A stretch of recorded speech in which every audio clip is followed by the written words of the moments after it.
Hello friends, आप सभी का स्वागत है आपके यूट्यूब चैनल डी स्टडी 98 में। फ्रेंड्स, जैसा कि आप सभी जानते हैं, हमने एक सीरीज स्टार्ट की है DSSB जीके की, जिसमें हम 500 क्वेश्चन को डिस्कस करने वाले हैं। ये 500 क्वेश्चन ऐसे हैं जो प्रीवियस ईयर में पूछे गए हैं और आगे आने वाली सभी परीक्षाओं की दृष्टि से महत्वपूर्ण हैं। इससे पहले हम इसके 2 पार्ट अपलोड कर चुके हैं, जिसमें हमने 163 तक के सभी क्वेश्चन को डिस्कस किया है। आज की इस वीडियो में हम 164 से आगे के क्वेश्चन डिस्कस करने वाले हैं। अगर आपने इसके पहले पार्ट नहीं देखी हैं तो इस वीडियो के डिस्क्रिप्शन बॉक्स या फिर इस चैनल की प्लेलिस्ट में जाकर देख सकते हैं। तो फ्रेंड्स, वीडियो स्टार्ट करते हैं। जैसे कि फर्स्ट क्वेश्चन आप स्क्रीन पर देख सकते हैं, धारावी बस्ती भारत में कहाँ स्थित है? तो अगर हम बात करें धारावी बस्ती की, तो ये भारत में मुंबई में स्थित है। इसके निवास का प्रमुख कारण क्या है? तो निवास का कारण है इसका आर्थिक विकास में क्षेत्रीय असंतुलन प्रवास का मुख्य कारण। नेक्स्ट क्वेश्चन है, भारतीय स्टेट बैंक द्वारा देश में पहला तैरता हुआ एटीएम कहाँ स्थापित किया गया था? तो ये स्थापित किया गया था कोच्चि में।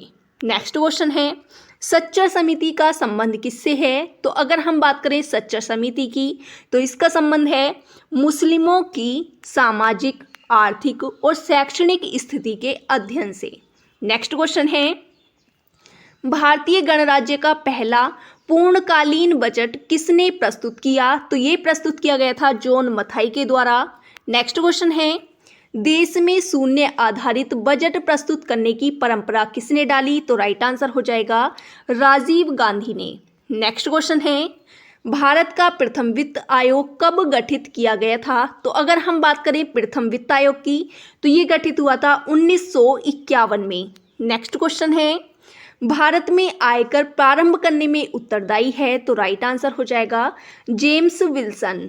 नेक्स्ट क्वेश्चन है, कंपनियों के साख पत्रों का मूल्यांकन करने वाली संस्था है? तो बात करें अगर साख पत्रों के मूल्यांकन करने वाली संस्था की, तो उस संस्था का नाम है क्रिसिल। क्या नाम है? क्रिसिल।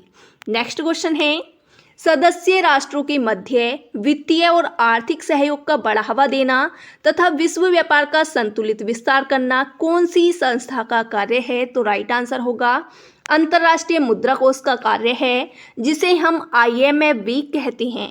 नेक्स्ट क्वेश्चन है, गेट की स्थापना कब हुई? तो अगर हम बात करें गेट की स्थापना की, तो ये हुई थी 30 अक्टूबर 1947 को। गेट की फुल फॉर्म भी पूछी जा सकती है, तो फुल फॉर्म क्या होती है? General agreement on tariff and trade. Next question है, ब्रिक्स का गठन कब हुआ? तो बात करें अगर ब्रिक्स के गठन की, तो ये हुआ था 2009 में। नेक्स्ट क्वेश्चन है, GNP और GDP में अंतर क्या है? तो इनमें अंतर क्या होता है? विदेश से शुद्ध साधन आय का। नेक्स्ट क्वेश्चन है, मानव विकास सूचकांक में सम्मिलित होता है? तो अगर हम बात करें मानव विकास सूचकांक की, तो इसमें क्या क्या शामिल होता है? तो साक्षरता दर होती है, जीवन प्रत्याशा होती है और प्रति व्यक्ति राष्ट्रीय आय होती है। मानव विकास सूचकांक को ही हम HDI भी कहते हैं, जिसकी फुल फॉर्म होती है human development index. Next question है, हरित सूचकांक किसके द्वारा विकसित किया गया? तो बात करें अगर हरित सूचकांक की, तो राइट आंसर हो जाएगा संयुक्त राष्ट्र पर्यावरण कार्यक्रम के द्वारा विकसित किया गया था। नेक्स्ट क्वेश्चन है, किसी अर्थव्यवस्था में क्षेत्रों को सार्वजनिक और निजी में आधार पर वर्गीकृत किया जाता है? तो राइट आंसर होगा उद्यमों के स्वामित्व के आधार पर।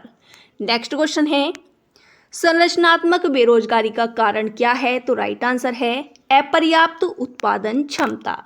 नेक्स्ट क्वेश्चन है, भारत की राष्ट्रीय आय का आकलन किसके द्वारा किया जाता है? तो बात करें अगर भारत की राष्ट्रीय आय के आकलन की, तो ये होता है केंद्रीय सांख्यिकी संगठन के द्वारा। नेक्स्ट क्वेश्चन है, राष्ट्रीय आय किसे कहते हैं? तो राष्ट्रीय आय क्या होती है?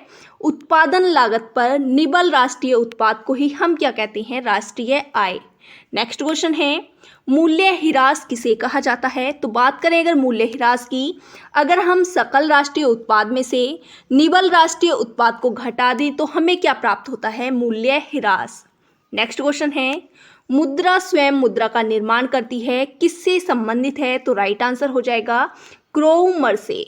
नेक्स्ट क्वेश्चन है, सामवेद कितनी शाखाओं में बटा है? तो राइट आंसर हो जाएगा 3 शाखाओं में बटा है। कौन कौन सी शाखाओं में? तो कोथुम, गणनीय और जैमिनीय। नेक्स्ट क्वेश्चन है, सामवेद में किन किन देवताओं की स्तुति की गई है? तो राइट आंसर हो जाएगा सूर्य और इंद्र देवता की स्तुति की गई है। नेक्स्ट क्वेश्चन है, कौन सी वेद की रचना कुरुक्षेत्र में पाई जाती है? तो राइट आंसर है यजुर्वेद। नेक्स्ट क्वेश्चन है, ईशोपनिषद किस वेद का अंतिम अध्याय है? तो राइट आंसर है अथर्ववेद का अंतिम अध्याय है। कितनी शाखाएं हैं? तो राइट आंसर है 2 शाखाएं हैं। कौन कौन सी? शौनक और पिप्लाद। नेक्स्ट क्वेश्चन है, यजुर्वेद की कितनी शाखाएं हैं? तो अगर हम बात करें यजुर्वेद की शाखाओं की तो 2 शाखाएं हैं। कौन कौन सी? शुक्ल और कृष्ण। और यजुर्वेद में कितने अध्याय हैं? तो 40 अध्याय होते हैं। नेक्स्ट क्वेश्चन है, वह मुद्रा जिसमें शीघ्र पलायन कर जाने की प्रवृत्ति होती है उसे क्या कहा जाता है? तो राइट आंसर होगा उसे कहा जाता है हॉट मनी।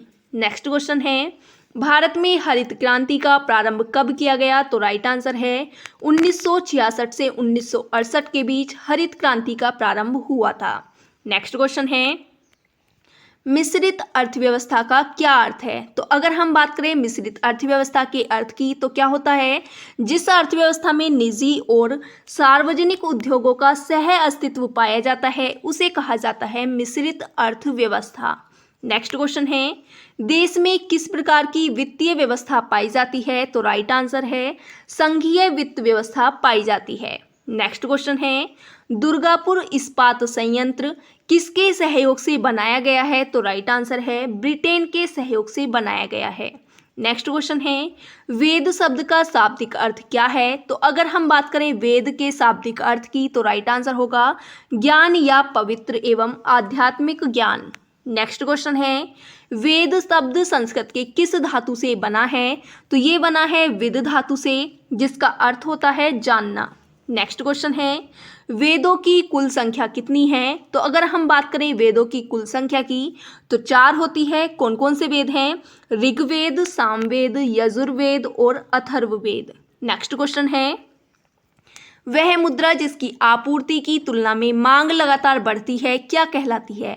तो ऐसी मुद्रा को कहा जाता है हार्ड करेंसी। नेक्स्ट क्वेश्चन है, वह मुद्रा जिसकी आपूर्ति अंतर्राष्ट्रीय बाजार में मांग की तुलना में अधिक रहती है ऐसी मुद्रा को क्या कहा जाता है? तो इसे कहा जाता है सॉफ्ट करेंसी। नेक्स्ट क्वेश्चन है, सरकार द्वारा पुरानी मुद्रा को समाप्त कर नई मुद्रा चलाना क्या कहलाता है? तो राइट आंसर होगा विमुद्रीकरण कहलाता है। नेक्स्ट क्वेश्चन है, मुद्रास्फीति के नियंत्रण की विधियां कौन कौन सी हैं? तो क्या क्या विधियां होती हैं? मांग पर नियंत्रण, मुद्रा की आपूर्ति पर नियंत्रण और वस्तुओं की राशनिंग। नेक्स्ट क्वेश्चन है, भारतीय मुद्रा को पूर्ण परिवर्तनीय बनाया गया तो इसे बनाया गया था 1993-94 के केंद्रीय बजट में पूर्ण परिवर्तनीय बनाया गया था। नेक्स्ट क्वेश्चन है, गिल्ट एज्ड बाजार संबंधित है तो ये संबंधित होता है सोना चांदी से या फिर कहें सर्राफा से। नेक्स्ट क्वेश्चन है, भारतीय रिजर्व बैंक की मुद्रा नीति के उद्देश्य क्या हैं? तो इसके उद्देश्य होते हैं आर्थिक विकास को प्रोत्साहन करना, वांछनीय दिशा में सीधा क्रेडिट, मुद्रास्फीति के दबाव को नियंत्रण करना।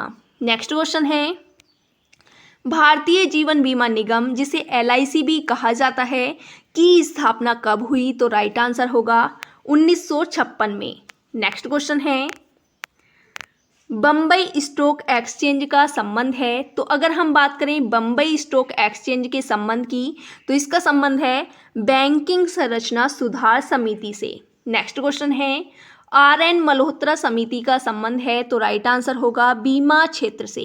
नेक्स्ट क्वेश्चन है, वित्तीय सुधारों पर नरसिम्हन समिति ने सुझाव दिया तो इसने सुझाव दिया था बैंकिंग संरचना के 4 स्तरीय अधिक्रम के लिए। नेक्स्ट क्वेश्चन है, ये क्या है? जापान में कौन सा वो शेयर सूचकांक पाया जाता है?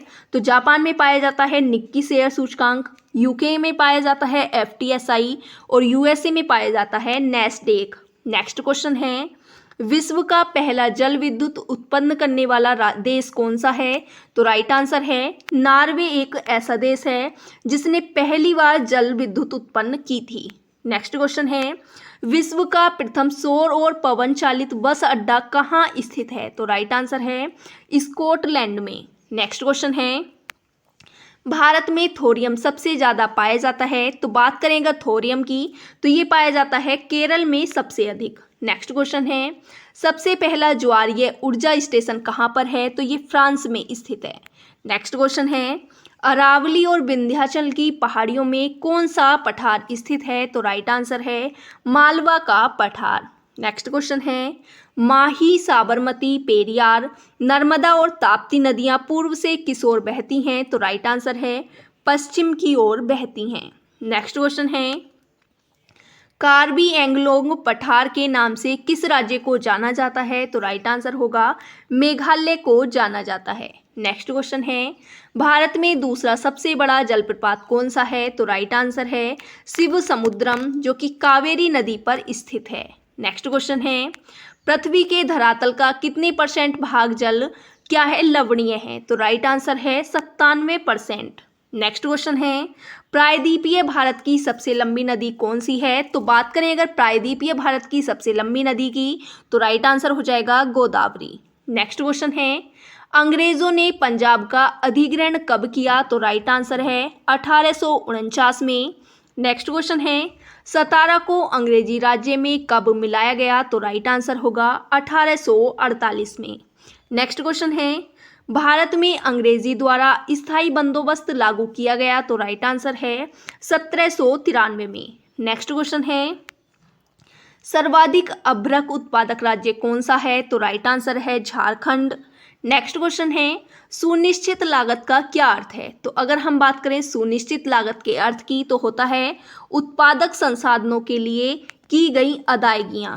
नेक्स्ट क्वेश्चन है, किसी वस्तु पर उत्पाद शुल्क देय होता है? तो राइट आंसर है उसके उत्पादन के संदर्भ में। नेक्स्ट क्वेश्चन है, वोक्सवैगन एजी का संबंध किससे है? तो राइट आंसर है वुल्फ्सबर्ग से, जो कि जर्मनी के रहने वाले थे। नेक्स्ट क्वेश्चन है, भारत में मुगल साम्राज्य की नींव किसने रखी? तो राइट आंसर है बाबर ने।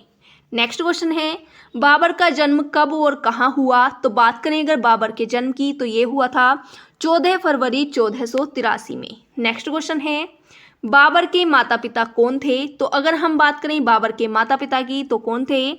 उनकी पिता का नाम था उमर शेख मिर्जा और माता का नाम था कुतलुक निगार खानम। नेक्स्ट क्वेश्चन है, बाबर फरगना का शासक कब बना? तो ये बना था 1494 ईस्वी में, जब ये 11 वर्ष की आयु थी इनकी, तब क्या बने थे ये फरगना के शासक। तो फ्रेंड्स आज के लिए इतना ही रखते हैं।